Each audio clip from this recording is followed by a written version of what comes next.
Assalamualaikum warahmatullahi wabarakatuh. Perkenalkan, nama saya Agung Wilandra. Saya jurusan S1 Akuntansi dan di sini saya akan menjelaskan untuk tugas besar satu, mata kuliah auditing satu. Dan di sini saya mendapatkan artikel untuk mengenai kecurangan laporan keuangan. Nah, jadi saya akan membuat judul mengenai kecurangan atau modifikasi laporan keuangan pada PT Bank Bukopin. Nah, di sini saya akan sudah membahas artikel di mana Bank Bukopin ini baru saja dari tahun yang lalu 2018 dan ada terjadinya permasalahan restarted yang dibilang oleh Direktur BT Bank Bukopin. Nah, pada tahun 2015, 2016, dan 2017 itu ada permasalahan dengan manajemen untuk perubahan laporan keuangan. Namun, tahun 2015 dan tahun 2016 itu terjadinya pada pemeriksaan perubahan pada piutang kartu kredit dan penambahan saldo. Nah, penambahan saldo ini telah terjadinya dalam penurunan nilai aset. Nah, itu pada tahun 2017 pada saat mengoreksi dari KAP, Kantor Akuntan Publik. Nah, di sini mereka itu sudah pemeriksaan oleh KAP, Kantor Akuntan Publik ini pada tahun 2017 terjadinya 2015 dan 2016 terjadinya perubahan laporan keuangan itu sangat berubah.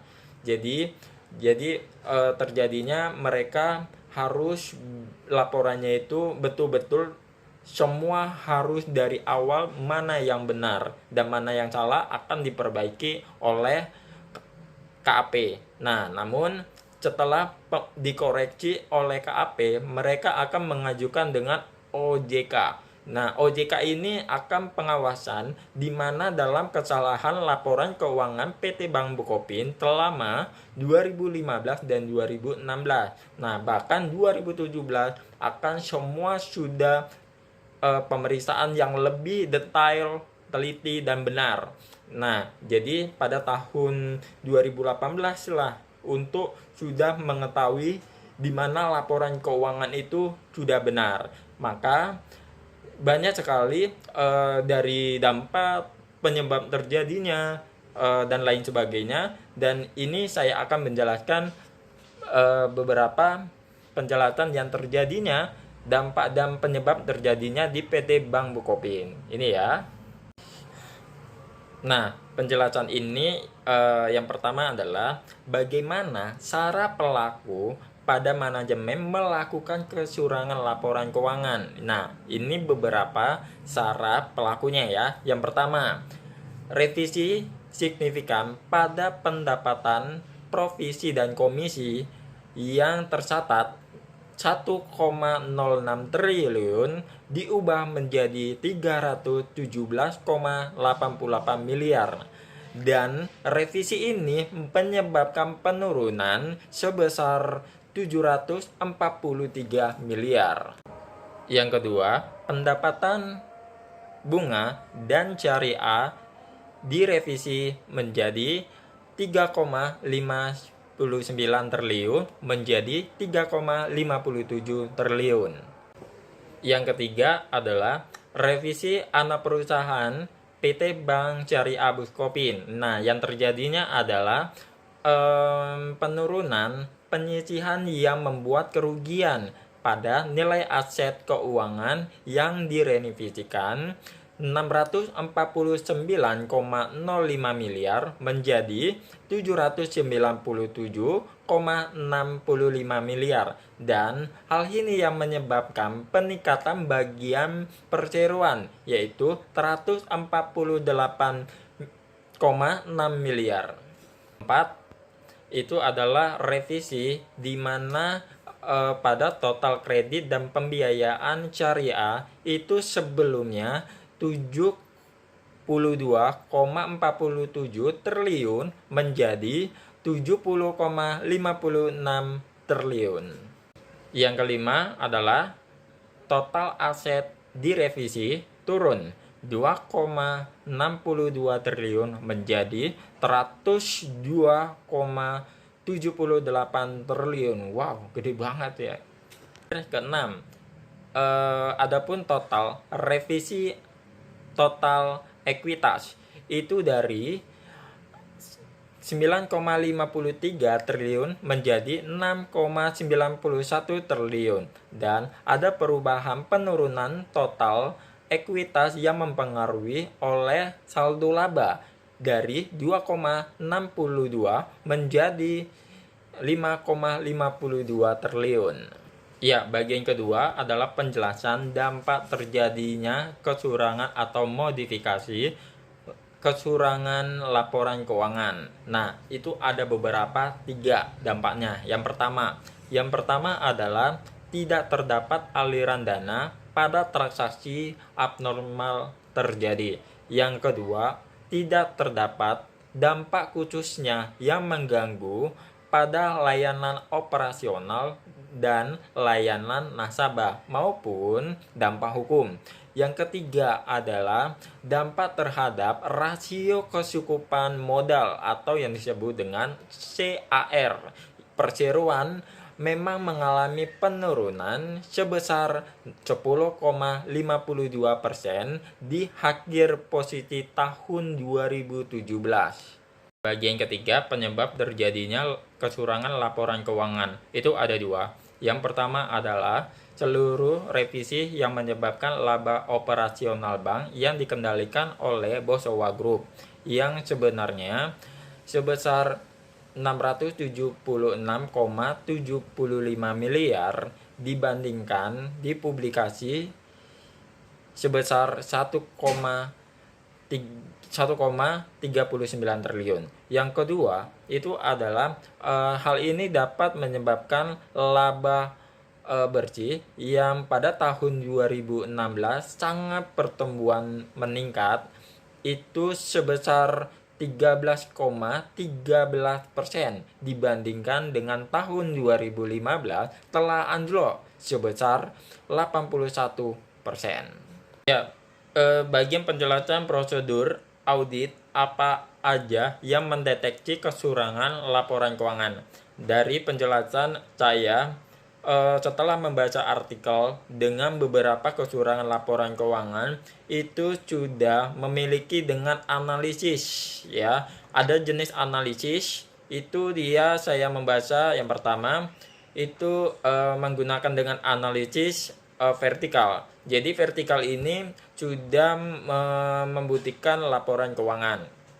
Contohnya, seorang auditor harus memeriksakan dengan akun-akun atau item laporan keuangan pada PT Bank Bukopin dengan rincian. Nah, rincian ini harus satu akun harus membuktikan di mana bukti itu adalah sebagai rincian. Rincian itu benar atau salah. Nah, nggak semua satu akun, tapi semua akun seperti kas, ekuitas, liabilitas, terus apa lagi ya, dan lain sebagainya. Dan semua harus diperiksa dengan satu persatu akun, harus diperiksa dengan rincian bukti laporan keuangan. Nah, bisa menjadi misalkan bisa menjadi 13,2% menjadi turun atau naik jadi 17, sekian persen. Nah, itu mungkin dapat menjadi salah satu yang mendasarkan kecurangan laporan keuangan, ya. Nah, yang kedua, analisis horizontal. Analisis horizontal ini dia menghubungkan dengan persentase perubahan item akun laporan keuangan pada PT Bank Bukopin, ya. Nah, sebagai untuk laporan keuangan itu setiap periode maupun triwulan maupun 1 tahun dan lain sebagainya. Dan contohnya dengan adanya kenaikan penjualan sebesar 80%, ya, 80%. Sedangkan harga pokok penjualannya itu kenaikan sebesar 140%. Nah, ini tidak mungkin. Yang dilihat bagaimana bisa kenaikan itu menjadi lebih besar. Nah, lebih besar itu dengan asumsi itu tidak ada perubahan lainnya dari unsur-unsur pembelian dan penjualan. Maka hal ini yang dapat menimbulkan pembelian fiktif maupun penggelapan atau transaksi ilegal lainnya. Nah, jadi yang ketiga ini adalah analisis rasio. Nah, alat analisis rasio ini adalah alat untuk mengukur hubungan antara nilai-nilai item atau akun laporan keuangan yang dapat sebagai dimana nilai ini bagus atau tidak. Nah, penilaian ini sosok atau tidak. Nah, contohnya adanya dalam alat ukur current ratio, dalam adanya penggelapan uang atau pencurian akan dapat menyebabkan turunnya perhitungan rasio tersebut. Nah, jadi beberapa analisis ini yang dapat menggunakan oleh yang dipakai auditor untuk mendeteksi. Nah, mendeteksi ini agar laporan keuangan semua sudah selesai atau pemeriksaan yang lebih lebih finish, lebih after dan lebih bersih. Nah, jadi auditor itu semua beberapa prosedur. Ada lagi yang beberapa auditor yang dari sumber lain itu mulai dari pemeriksaan jajaran manajerial, terus adanya keterkaitan dengan pihak eksternal, terus ada audit internal dan internal, dan juga sifat organisasi. Semua harus diperiksa dengan prosedur dengan audit tersebut, ya. Ya, yang terakhir adalah penjelasan yang saya sampaikan kepada laporan keuangan pada PT Bank Bukopin. Ya, ini yang di tempat lokasi dan terjadinya adalah PT Bank Bukopin ini terjadinya kecurangan laporan keuangan itu pada tahun cadarnya, ya. Cadarnya itu pada tahun 2018. Nah, 2018 dan terjadinya itu pada tahun 2015, 2016 dan 2017 itu terjadinya kecurangan laporan keuangan yang merevisikan laporan keuangan. Ada yang menjadi turun menjadi meningkat, meningkat menjadi turun, yang sangat akun yang berbeda-beda. Nah, makanya para auditor itu sudah pemeriksaan secara detail atau secara teliti laporan keuangan untuk mengajukan pada OJK, ya. Sebelumnya KAP itu harus memeriksa laporan keuangan PT Bank Bukopin, harus selesai semuanya baru mengajukan ke OJK. Nah, OJK ini harus juga pengawasan lagi, pemeriksaan lagi, semua harus clear, ya. Nah, jadi saya sarankan pada PT Bank Bukopin ini sesuai dengan manajemen harus benar-benar tanggung jawabnya lebih besar, ya. Tanggung jawabnya lebih besar. Namun jadi saya sampaikan memfokuskan dalam melaksanakan pembentukan kerja harus sesuai dengan visi dan misi, ya. Harus sesuai dengan visi dan misi. Itu dia harus memulai dengan mekanisme, prosedur, dan dalam kebijakan hukumnya dalam laporan keuangan.